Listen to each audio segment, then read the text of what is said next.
नमस्कार, मैं अमिता आशीष और कथा किरीट में आप सबका स्वागत है।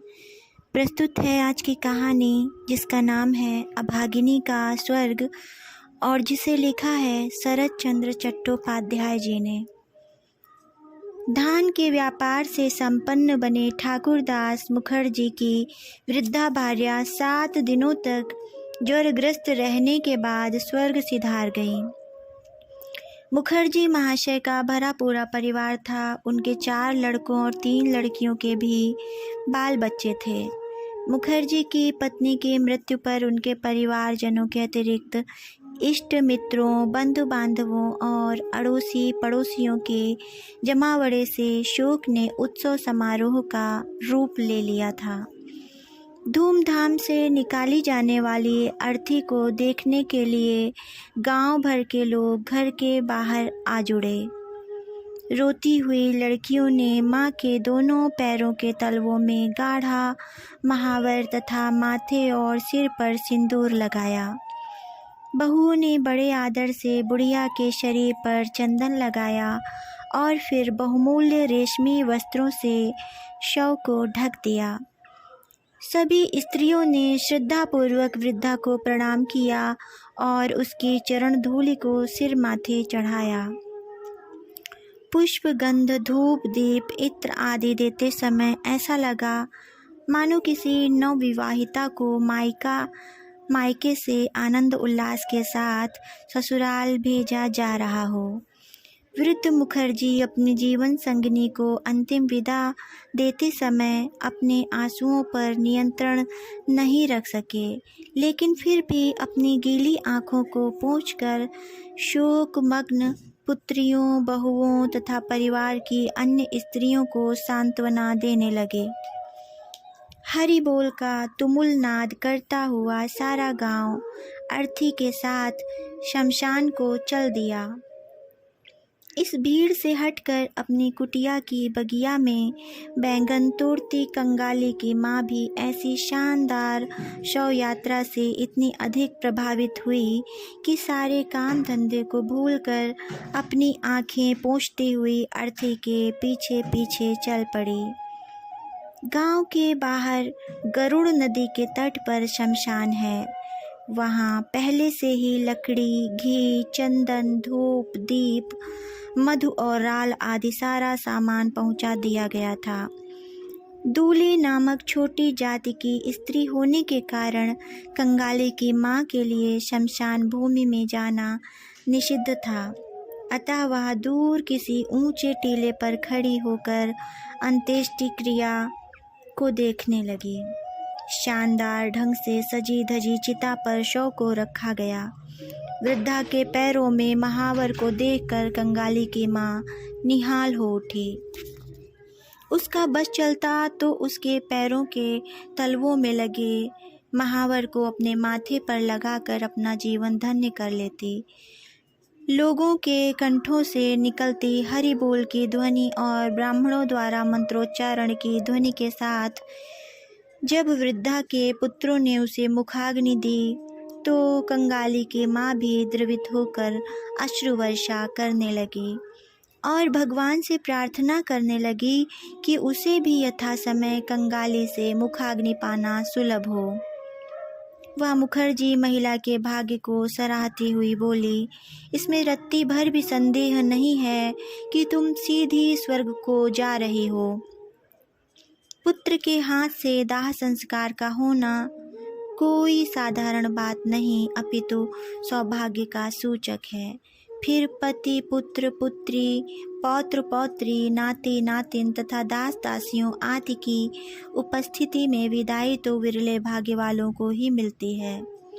चिता में जलती लकड़ियों के नीले काले आकार के धुएं को आकाश में उड़ते देखकर कंगाली की माँ यह कल्पना करने लगी कि इस पुण्यात्मा महिला को ले जाने के लिए स्वर्ग से विमान पृथ्वी पर उतर रहा है। विमान खूब सजा हुआ है। चारों ओर फहराती ध्वजाएं उसकी विचित्रता एवं दिव्यता का उद्घोष कर रही हैं। विमान के भीतर दिव्य पुरुष बैठा है, जिसका दीप्त चेहरा अपरिचित सा लगता है, किंतु वेशभूषा और सजावट से वह दिव्य पुरुष प्रतीत होता है। इस विचार के आते ही वह महिला इतनी अधिक द्रवित हो उठी कि उमड़ते आंसुओं के प्रवाह को रोक न सकी। उसे ढूंढता हुआ उसके पास आ खड़ा हुआ उसका 14-15 साल का बेटा कंगाली उसकी धोती के पल्लू को खींचता हुआ बोला, तू यहाँ खड़ी क्या कर रही है और किस लिए आंसू बहा रही है? क्या तुझे मेरी भूख की कोई चिंता नहीं? चल घर चलकर रोटी बना। लड़के की आवाज़ सुनकर महिला बोली, बेटे चलती हूँ, खाना भी बनाऊंगी। पहले यह तो देख कि यह ब्राह्मणी विमान पर सवार होकर स्वर्ग को जा रही है। लड़का आश्चर्य से इधर उधर देखता हुआ बोला, कहाँ है विमान? माँ द्वारा उंगली से धुएं की ओर संकेत किए जाने पर लड़का बोला, माँ तुम तो पागल हो गई हो, जो धुएं में मनमानी कल्पना कर रही हो। मुझे समझ नहीं आता कि तुम क्यों आंसू बहा रही हो। आश्चर्य है कि अपना काम धंधा छोड़कर बेकार में यहाँ खड़ी हो। मुझे कब तक भूखा मारोगी, पता नहीं कब खाना बनाओगी। सचेत हुई कंगाली की माँ इस प्रकार शमशान में अपने आने और निरर्थक आंसू बहाने पर लज्जित हो उठी। पुत्र के अकल्याण की कल्पना से भयभीत होकर वह तत्काल आंसू पोंछकर बोली, मैं क्यों रोऊंगी? यह तो आंखों में धुआं लग जाने से आंसू निकल आए थे। माँ यह बहानेबाजी छोड़, धुआं नहीं लगा था, तू तो टप टप आंसू बहा रही थी। माँ सत्य को कब तक छिपाती झुठलाती। लड़के का हाथ पकड़कर घाट पर आ गई, खुद भी नहाई, लड़के को भी नहलाया और फिर यह सोचती हुई लौट आई कि शायद दाह संस्कार को पूरी तरह से देखना उसके भाग्य में नहीं लिखा था। माँ बाप द्वारा अपनी संतान को अनुपयुक्त नाम दिए जाने पर विधाता मुस्कुराता ही नहीं है, अपितु विरोध का स्वर भी मुखर करता है। इसीलिए व्यक्ति जीवन भर गुण विरोधी नाम के लिए जनसाधारण के उपहास का पात्र बनता है। शुक्र है कि कंगाली की माँ को इस प्रकार से किसी के उपहास का पात्र नहीं बनना पड़ा है। उसे जन्म देते ही उसकी माँ चल बसे तो क्रुद्ध हुए बाप ने उसे अभागिनी नाम दे दिया। इस अभागिनी का बाप नदी से मछलियाँ पकड़कर अपना निर्वाह करता था। इसके लिए उसे दिन रात जुटा रहना पड़ता। किसी तरह पलकर बड़ी होकर अभागिनी ब्याही गई और कंगाली की माँ बन गई। इस अभागिनी के पति का नाम था रसिक बाध, जो कुछ समय बाद इसे छोड़कर अपनी पहली पत्नी के पास दूसरे गांव चला गया। अभागिनी को अपना और अपने बच्चे का पेट पालने के लिए इसी गांव में मेहनत मजदूरी का सहारा लेना पड़ा। अब अभागिनी का इकलौता बेटा कंगाली 15 साल का हो गया है। वह अपनी आजीविका कमाने के लिए बेत का काम सीख रहा है। अभागिनी आशा करने लगी है कि साल भर में लड़के के अपने काम में निपुण हो जाने पर उसके बुरे दिन टल जाएंगे। उसकी दरिद्रता और दुख की विषमता को केवल प्रत्यक्षदर्शी ही जानते समझते हैं। तालाब से स्नान करके लौटे कंगाली ने हड़िया को थाली से ढका हुआ देखा तो माँ से पूछा, क्यों, क्या तुम्हें नहीं खाना है माँ?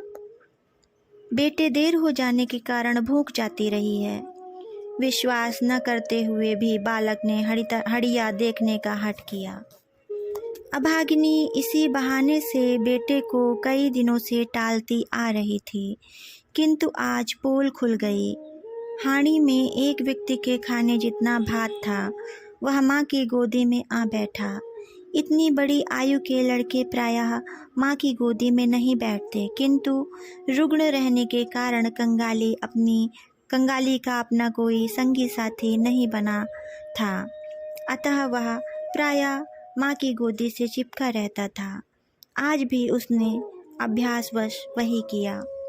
माँ के गले में अपना एक हाथ डालकर उसके गाल से अपना गाल सटाते हुए वह बोला, माँ तुम्हें तो ताप है। इस स्थिति में गर्मी में खड़ी होकर जलते मुर्दे को देखना कहाँ की समझदारी है।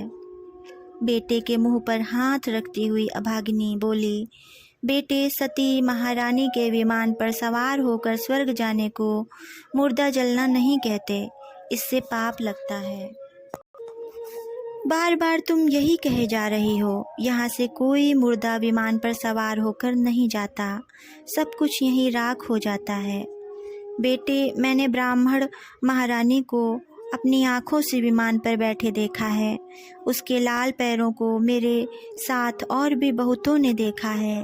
क्या कहती हो, औरों ने भी देखा है? हाँ, बहुतों ने देखा है।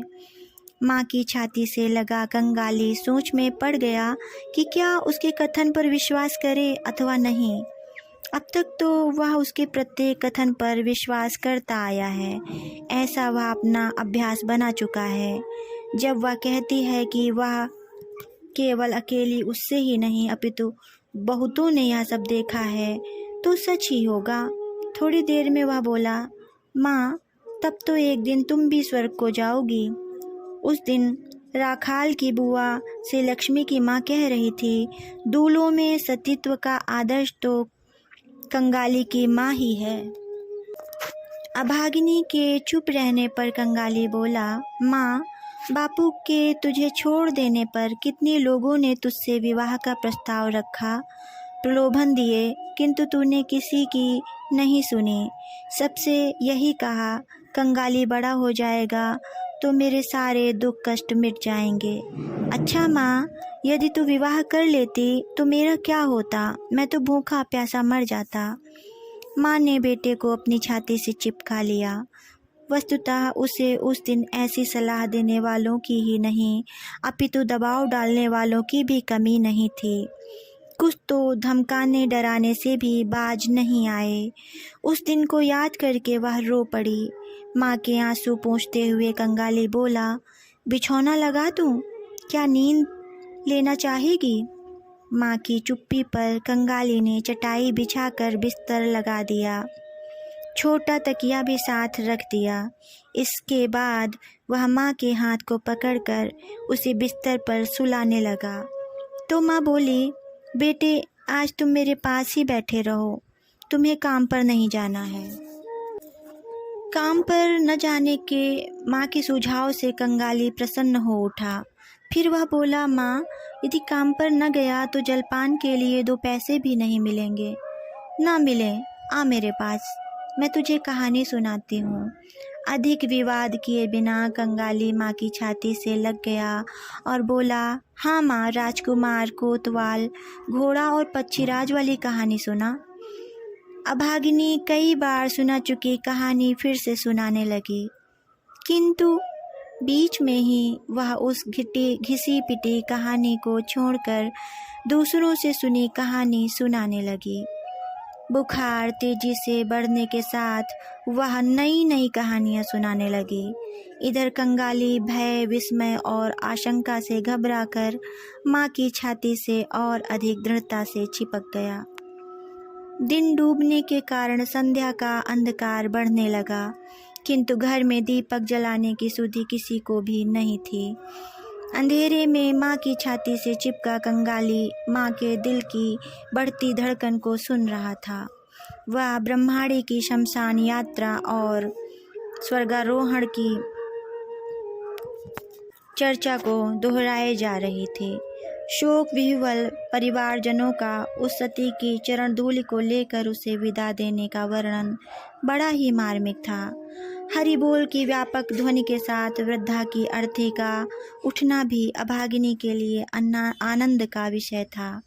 वह बार बार कहे जा रही थी, बेटे, वह आग से उठा धुआं नहीं था, वह तो स्वर्ग से उतरा विमान था। मेरे बेटे कंगाली चरण, यही सत्य है, कहकर वह हाँफने लगी। कंगाली ने पूछा, क्या बेचैनी हो रही है? महिला अपनी रौ में बोली, यदि मुझे तेरे हाथों आग नसीब हो जाए तो मैं भी स्वर्ग जा सकती हूँ। कंगाली बोला, क्या तुझे ऐसी बातें कहना अच्छा लगता है? लेकिन वह अपनी धुन में कहती गई, फिर मेरी छोटी जाति के कारण कोई घृणा नहीं करेगा और निर्धन होने पर भी मैं किसी की उपेक्षा का पात्र नहीं बनूंगी। माँ के मुंह पर हाथ रखकर कंगाली बोला, माँ तेरी बातों को सुनकर मुझे डर लगता है। हाँ कंगाली, एक काम और करना, अपने बापू को पकड़ लाना और उसके पाँव की धूल से मेरे माथे पर सिंदूर तिलक आदि भी लगा देना। यह सब करेगा ना बेटा, मेरा राजा बेटा, तभी तो तेरी माँ को स्वर्ग लाभ होगा। कहते हुए अभागिनी ने फिर से लड़के को अपनी छाती से लगा लिया। अभागिनी की जीवन लीला का अंत होने जा रहा है। उसकी आयु मुश्किल से 30 की होगी, इतनी भी होगी या इससे भी छोटी होगी, कुछ कहा नहीं जा सकता। परंतु किसे कब बुलावा आ जाता है, इसमें आयु की न्यूनाधिकता की कोई भूमिका नहीं रहती। यह तो ऊपर वाला ही जानता होगा कि उसने इस संबंध में क्या मानदंड बना रखा है। माँ की दशा बिगड़ते देखकर कंगाली चिंतित हो उठा। पड़ोस के गांव में रहते वैद्य के पास जाकर रोया, गिड़गिड़ाया, हाथ पांव जोड़े, किंतु वैद्य बिना फीस लिए आने को सहमत न हुए। घर का लोटा गिरवी रखकर लड़के ने प्राप्त 1 रुपया वैद्य के हवाले किया, किंतु वह फिर भी रुग्णा को देखने नहीं आए। हाँ, 2-4 गोलियां अवश्य दे दी और कह दिया कि वह माँ को शहद में अदरक और तुलसी का रस मिलाकर पिलाता रहे। कंगाली की माँ ने यह सब सुना तो उसने बिना उससे पूछे लोटा गिरवी रखने के लिए कंगाली को डांटा झपटा। उसने क्रोधावेश में वैद्य की गोलियों को चूल्हे में फेंक दिया और बोली, अच्छा होगा तो वैसे ही ठीक हो जाऊंगी। दूल्हों के परिवारों में वैद्य की दवा खाने का कोई प्रचलन नहीं है। 2-3 दिन और इस प्रकार बीत गए। पड़ोसी पूछताछ के लिए आने लगे और अपनी हिकमत बघाड़ते हुए नुस्खे भी बताने लगे। एक ने कहा मूठ चलाओ, तो दूसरे ने कहा हिरन के सींग का छुआ पानी पियो, तीसरे ने राय दी गट्टी कौड़ी की राख शहद में मिलाकर चाटो। अर्थात जितने मुँह उतने उपचार। सभी अनुभवी होने का दावा कर रहे थे। छोटा बालक कंगाली किस नुस्खे को अपनाए और किसे न अपनाए, वह तो यह सब सुनकर परेशान हो उठा था। माँ ने बेटे की परेशानी को भांपा और उसे अपने समीप खींचकर बोली, बेटे, जब मैंने वैद्य की दवा नहीं ली तो यह सब भी नहीं लूँगी। तुझे किसी दवा के जुगाड़ के पचड़े में नहीं पड़ना है। मेरे भाग्य में ठीक होना लिखा होगा तो मैं वैसे ही ठीक हो जाऊंगी। रोता हुआ कंगाली बोला, माँ, वैद्य की गोलियों को चूल्हे में फेंक कर तुमने ठीक नहीं किया। कंगाली आज अपने जीवन में पहली बार भात बना रहा था। अनुभव न होने के कारण वह न ठीक से माड़ निकाल सका और न ही भात को पका सका। ठीक से चूल्हा ही नहीं जल सका। भात का उबलता हुआ पानी उफान से गिरा तो चलता चूल्हा बुझ गया। भात को परोसने लगा तो वह चारों ओर बिखर गया। ध्यान से इस ओर देखती महिला की आंखों में आंसू भर आए। उसने उठने और बेटे की सहायता करने की चेष्टा की, किंतु उठ न सकी। भात जैसा भी पका था, माँ बेटे ने खाया और उसके बाद माँ ने बेटे को अपने पास बुलाकर प्यार से भात पकाने की सारी विधि विस्तार से तथा ब्यौरेवार समझाई। यह समझाते हुए रुग्णा की वाणी रुक गई और उसकी आंखों से अश्रुधारा बहने लगी। नाड़ी परीक्षण में कुशल गांव के नाई ईश्वर ने कंगाली की मां की नाड़ी जांची तो वह निराश हो गया। दीर्घ निश्वास छोड़ते हुए वह चेहरे पर गंभीरता लाकर चुपचाप चलता बना। महिला इसका अर्थ समझ गई, किंतु उसने किसी प्रकार की कोई परेशानी प्रकट नहीं की। हाँ, हालचाल पूछने आई पड़ोसिनों के चले जाने पर अभागिनी ने बेटे को उन्हें बुलाकर लाने को कहा, तो न समझ पाने के कारण लड़के ने पूछा, माँ किसे बुलाने को कहती हो? क्या बापू को बुला लाऊं? माँ के चुप रहने पर लड़का बोला, माँ, वह नहीं आएंगे। महिला बोली, बेटा, जाकर यह तो सही कह कि अंत समय में माँ उनके दर्शन और चरण स्पर्श करना चाहती है। जाने के लिए उद्यत लड़के को समझाती हुई रुगना बोली, बेटे थोड़ा रो धो लेना और कहना माँ अंतिम सांस ले रही है। हाँ, इधर से लौटती बार नाइन से थोड़ा सा महावर भी लेते आना। मुझे वह बहुत प्यार करती है, मेरा नाम लेगा तो वह मना नहीं करेगी। तेज बुखार में तड़पती माँ को कंगाली ने बड़बड़ाते हुए सुना तो वह डर गया। वह उसे अकेला छोड़ना नहीं चाहता था, किंतु कोई दूसरा चारा नहीं था। दूसरे दिन रसिक लाल दूल्हे के आने पर अभागिनी अचेत पड़ी थी। चेहरे पर मृत्यु की छाया स्पष्ट दिख रही थी।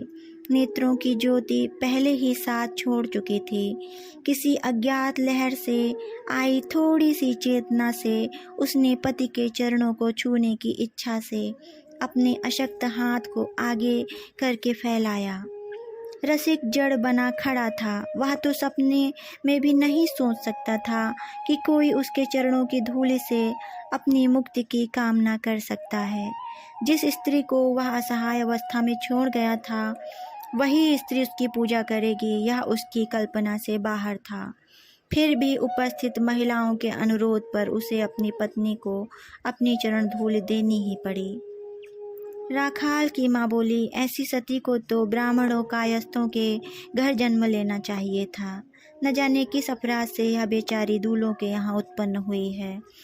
अब भगवान इसका उद्धार करें। कंगाली के हाथ से मुखाग्नि पाने के लोभ में बेचारी ने असमय में प्राण दे दिए हैं। घट घट में व्याप्त अंतर्यामी की प्रतिक्रिया के बारे में तो स्वयं अंतर्यामी ही जान सकता है, किंतु बेचारे कंगाली के कानों में पड़े ये शब्द उसकी छाती को छलनी कर गए। एक दिन और एक रात कटने के बाद अभागिनी ने अंतिम सांस ली। यह तो मालूम नहीं कि हमारे शास्त्रों में छोटी जाति वालों को स्वर्ग ले जाने के लिए विमान की व्यवस्था रहती है या उन्हें पैदल चलकर जाना पड़ता है, परंतु हमें यह अवश्य पता है कि पौ फटने से पहले कंगाली की माँ इस संसार को छोड़कर जा चुकी थी। झोपड़ी के सामने खड़े पेड़ को काटने के लिए रसिक ने कुल्हाड़ी चलाई ही थी, अथवा चलाने वाला होगा कि कहीं से आए जमींदार के दरबान ने उसके गाल पर एक चपत लगाई और फिर उसके हाथ की कुल्हाड़ी को छीनकर एक ओर फेंकते हुए बोला, क्या यह पेड़ तेरे बाप का है जो तू इसे काट रहा है? रसिक अपने गाल को सहलाने लगा और कंगाली चिल्लाकर बोला, दरबान जी, यह पेड़ तो मेरी माँ ने अपने हाथों से रोपा था। आपने तो बिना सोचे समझे मेरे बापू को पीट दिया है।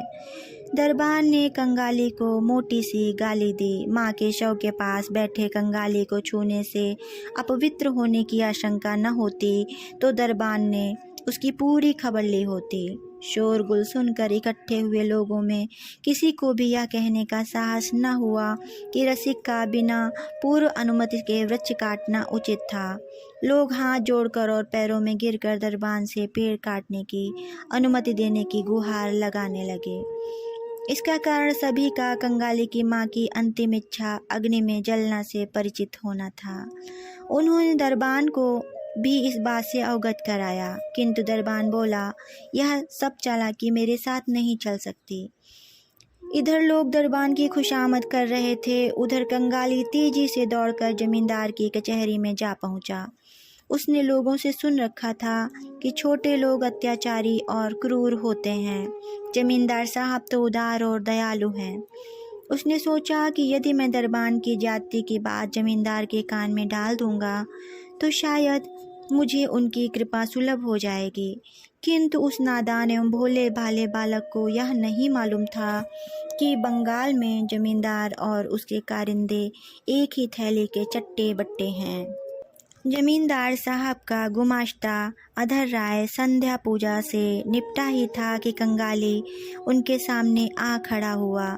गुमाश्ता जी द्वारा कौन है पूछे जाने पर कंगाली अपना परिचय देकर बोला, आपके दरबान ने मेरे बाप को पीटा है। लगान न देने पर पीटा होगा। नहीं साहब, मेरी अम्मा मर गई है, उसे जलाने के लिए मेरा बापू पेड़ काट रहा था। कहते हुए वह अपने ऊपर नियंत्रण न रख पाने के कारण रोने लगा। सवेरे सवेरे रोना धोना सुनना अधर राय को बहुत बुरा लगा। लड़का माँ के मरने की बात कर रहा है, क्या पता इधर आते समय यहाँ की किसी वस्तु को छू दिया हो। इससे वह काफ़ी क्षुब्ध हो उठे। चिल्लाकर बोले, माँ मरी है तो यहाँ क्या लेने आया है? तुम्हें नीचे खड़ा होना चाहिए था।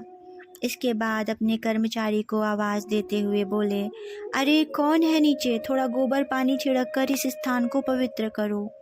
कंगाली नीचे चला गया। अधर राय द्वारा जाति पूछने पर कंगाली ने नीचे से उत्तर दिया, मैं दूल्हा जाति का हूँ। गुमाश्ता ने कहा, दूल्हों को मुर्दे के लिए लकड़ी की ज़रूरत कहाँ पड़ती है?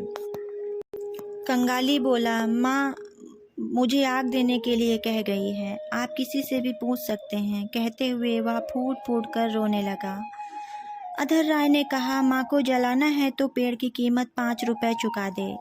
कंगाली के लिए 5 रुपए जुटाना असंभव था। कफन खरीदने के लिए उसे थाली बेचनी पड़ी है। घर में और कुछ भी नहीं है। वह हाथ जोड़कर बोला, मेरे पास रुपए नहीं हैं। तो फिर माँ को नदी के पास गड्ढा खोद कर गाड़ दे। काहे के लिए बेकार दुखी हो रहा है? तुम्हारी जाति में यही चलता है।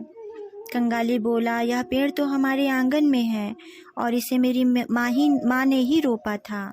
इस पर हमारा अधिकार है। सुनते ही गुमाश्ता क्रोध से तिलमिला उठा। मोटी मोटी गालियां देते हुए बोला, प्रजा होकर आंगन को अपना बताता है। अरे कौन है? इसे धक्के देकर बाहर निकाल दो। पांडे ने कंगाली को गले से पकड़ा और दरबान से भी अधिक गंदी गाली देते हुए उसे धक्का देकर घर से बाहर निकाल दिया। धरती पर पड़ा कंगाली साहस जुटाकर उठ खड़ा हुआ। उसकी समझ में नहीं आया कि उसके किस अपराध के कारण उसे इस प्रकार अपमानित और दंडित किया गया है। गुमाश्ते के मन में नाम मात्र के लिए भी सहानुभूति नहीं उमड़ी। उसके चरित्र की इस निर्ममता को विशेषता मानकर ही तो उसे यह नौकरी मिली थी। उल्टे उसने अपने मातहत पारस से कहा, पारस खाता जांच ले, कहीं इसका कुछ बकाया निकलता हो तो बर्तन आदि अपने अधिकार में ले ले। क्या मालूम यह साला कब गांव छोड़ जाए। मुखर्जी परिवार के स्तर के अनुरूप मृत महिला के श्राद्ध की जोर शोर से तैयारियां चल रही थीं। वृद्ध गृहस्वामी ठाकुरदास स्वयं सारे कार्य देख रेख कर रहे थे। कंगाली उनके सामने आकर बोला, पंडित जी मेरी माँ मर गई हैं। मुखर्जी ने पूछा, तू कौन है और मुझसे क्या चाहता है? मैं कंगाली हूँ। मेरी माँ की अंतिम इच्छा अग्निदाह की थी। तो फिर जाकर माँ का संस्कार कर। तब तक कचहरी की घटना की जानकारी सबको हो गई थी। एक आदमी ने मुखर्जी को सारी घटना कह सुनाई और बोला, यह एक पेड़ की मांग लेकर आया है। मुखर्जी महाशय आश्चर्य और क्रोध मिश्र स्वर में बोले, क्या तुझे मालूम नहीं कि कल के श्राद्ध में हमें काफ़ी लकड़ी की ज़रूरत पड़ेगी? यहाँ से चलता बन, मैं तेरी कोई सहायता नहीं कर सकता। कहकर वह स्वयं एक ओर हो लिए। समीप बैठे और खाता लिखते भट्टाचार्य ने कहा, पगले तेरी जाति में जलाने का प्रचलन नहीं है। यदि तेरी कोई इच्छा है तो 2-4 लकड़ी जलाकर माँ का मुंह झुलसा दे और फिर मुर्दे को नदी किनारे गाड़ दे। उधर से किसी काम से गुजरते मुखर्जी महाशय के बड़े लड़के ने कंगाली की मांग के बारे में सुना तो उत्तेजित स्वर में बोला, आजकल सभी शूद्र ब्राह्मण और कायस्थ बनना चाहते हैं। घोर कलयुग आ गया है पंडित जी। कहते हुए वह भी अपने काम को चल दिया। इसके बाद कंगाली ने किसी और के आगे गिड़गिड़ाना उचित नहीं समझा। वस्तुतः 2 घंटों के अनुभव ने उसे काफ़ी समझदार बना दिया था। अतः वह सीधा माँ के शव के पास जा पहुँचा। नदी की तलहटी में गड्ढा खोदकर अभागिनी को सुला दिया गया। राखाल की माँ ने पुआल की आग से मृतका का मुंह झुलसा दिया और उसके बाद मिट्टी डालकर मुर्दे को धरती के भीतर दबा दिया गया। इस काम से निपटकर सब लोग चलते बने। अकेला कंगाली जलते पुआल से निकलते धुएं को देखकर कल्पना कर रहा था कि शायद उसकी माँ विमान पर बैठकर स्वर्ग जा रही है। धन्यवाद। नमस्कार। मैं अमिता आशीष और आप सुन रहे थे कहानी अभागिनी का स्वर्ग और जिसे लिखा था शरत चंद्र चट्टोपाध्याय जी ने। आपको यह कहानी कैसी लगी? आप अपने लाइक कमेंट के द्वारा हमें अवश्य बताइए, और यदि आप मेरे चैनल पर नए हैं तो चैनल को सब्सक्राइब करें। धन्यवाद।